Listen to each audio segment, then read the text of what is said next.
Hello দর্শক, এই মুহূর্তে আমরা আছি আমতলা বাজারে দাঁড়িয়ে আছি। সেখান থেকে ঝড়ি বৃষ্টির সংবাদ নিয়ে এই মুহূর্তে যুক্ত হচ্ছে আমি আসাদুল।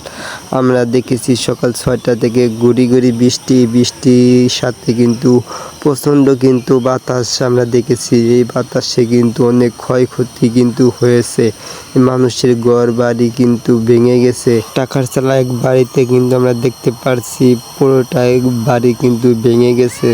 আমরা কিন্তু দেখতে পারতাছি, আমরা কিন্তু তার কাছে জানার চেষ্টা করব তার কতটুকু ক্ষয়ক্ষতি হয়েছে, সেটাই কিন্তু আমরা জানবো। এটা জ্বরে ভাঙছে, কালকে জ্বরে বাতাসে ফেলাই দিছে, তাতে আমার অনেক টাকা লাগবে। এটা সারাইতে 20-25 হাজার টাকা লাগবে সারাইতে। যে ছাপড়াটাও ভেঙে গেছে, ঘরটাও ফেলাই দিছে।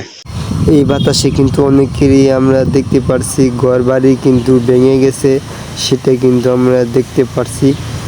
তো এই বাতাসে কিন্তু অনেক কিন্তু ক্ষয়ক্ষতি হয়েছে মানুষের। এই ছিল আমার কাছে সর্বশেষ সংবাদ।